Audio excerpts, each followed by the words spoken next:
दोस्तों, क्या आपको पता है ताजमहल को 50 कुओं के ऊपर बनवाया गया है। ताजमहल को बनाने वाले मजदूरों ने शाहजहां से नाराज होकर जानबूझकर ताजमहल में एक बड़ी गलती भी छोड़ दी थी। इस वीडियो में ताजमहल से जुड़े कुछ ऐसे रहस्य के बारे में बताऊंगा जिन्हें सुनकर आपके रोंगटे खड़े हो जाएंगे, तो इस वीडियो को लास्ट तक जरूर देखिए। ऐसा माना जाता है कि ताजमहल का निर्माण साल 1631 में शुरू हुआ था और साल 1653 में यह बनकर तैयार हो गया और इसे आज भी निर्माण कुशलता का एक विशाल नमूना कहा जाता है। शोधकर्ताओं ने इस पर कई शोध किए हैं और उनका मानना है कि ताजमहल के नीचे 1000 से भी ज्यादा कमरे हैं। उनका मानना है कि ताजमहल जितना ऊंचा है यह धरती के अंदर उतना ही गहराई में बनाया गया है। जिस जमाने में ताजमहल को बनाया गया था उस जमाने में किले के बाहर निकलने के लिए रास्ते बनाए जाते थे और ऐसा ही ताजमहल के अंदर भी है। इसके नीचे से एक रास्ता भी है जो कहीं बाहर निकलता है,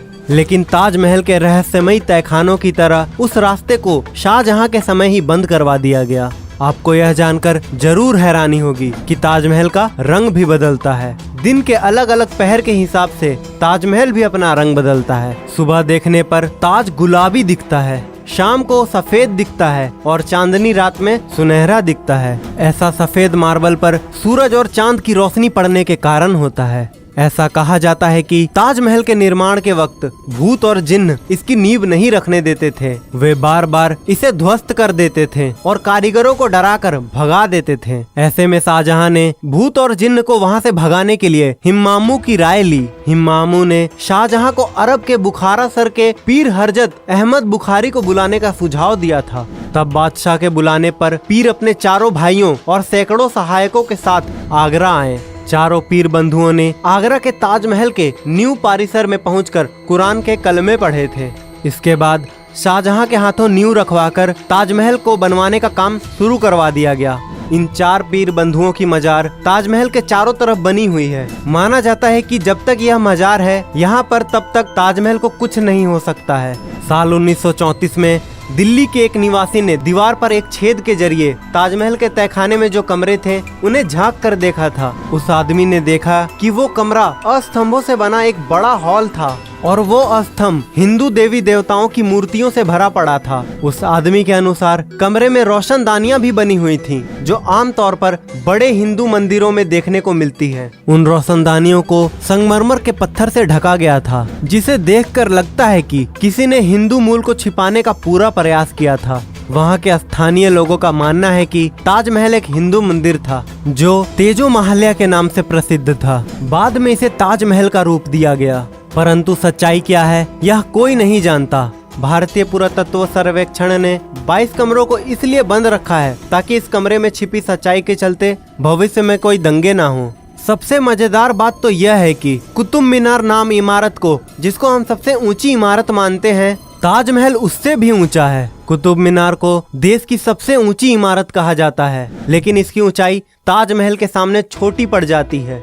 सरकारी आंकड़ों के अनुसार ताजमहल कुतुब मीनार से 5 फीट ऊंचा है। ताजमहल को देखने के लिए एक दिन में सबसे ज्यादा भीड़ इकट्ठा होती है। पूरी दुनिया में दूसरी कोई ऐसी इमारत नहीं है जहां एक दिन में इतने सैलानी इकट्ठे होते हैं। ताजमहल को देखने के लिए पूरी दुनिया से 12,000 सैलानी रोज आगरा की ओर रवाना होते हैं। क्या आप शाहजहां के उस सपने के बारे में जानते हैं जो अपनी बेगम मुमताज महल के लिए नहीं बल्कि अपने लिए देखा था? काले ताजमहल का सपना। शाहजहां चाहते थे कि मुमताज के लिए सफेद ताजमहल के बाद वे अपने लिए काला ताजमहल बनवाएं, लेकिन जब उन्हें उनके बेटे ने कैद कर लिया तो उनके लिए ये सपना एक सपना ही रह गया।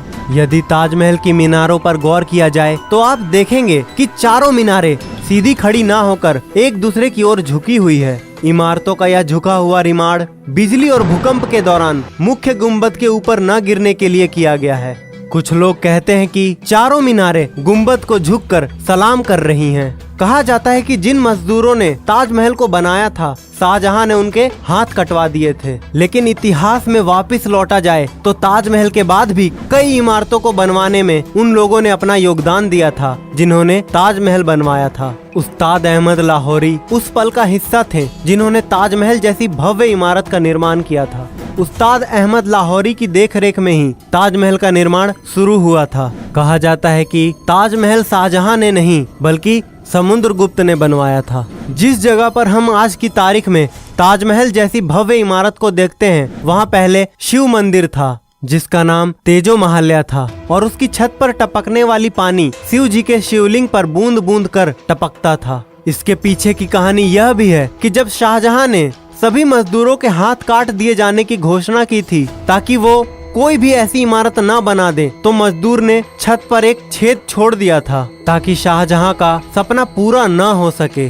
ताजमहल के कैंपस में लगे हुए सारे फव्वारे एक साथ ही काम करते हैं, और सबसे आश्चर्य करने वाली बात यह है कि ताजमहल में लगा हुआ कोई भी फव्वारा पाइप से जुड़ा हुआ नहीं है, बल्कि हर फव्वारे के नीचे तांबे का टैंक बना हुआ है जो एक ही समय पर भरता है और दबाव बनने पर एक ही साथ काम करता है। ये तो सभी जानते हैं कि मुमताज शाहजहां की पत्नी थी, लेकिन शायद ही कोई जानता है कि वो उनकी 13वीं पत्नी थी। शाहजहां के 14वें संतान को जन्म देते समय उनका निधन हो गया था, और उनकी याद में ही शाहजहां ने ताजमहल बनवाया था। ताजमहल को लेकर एक नई कहानी सामने आ रही है, जिसके अनुसार ताजमहल के नीचे के तहखानों में कीमती खजाने हो सकते हैं, क्योंकि मेटल डिटेक्टर से इनके नीचे कई तरह की धातुएं होने की पुष्टि हुई है। लेकिन आर्कोलॉजिस्ट का यह मानना है कि इसके अंदर कई ऐसी ऐतिहासिक दस्तावेज भी हो सकते हैं जो हमारे इतिहास तक को बदल सकते हैं। इन तहखानों की खोज और इनकी खबरें तो काफी आईं,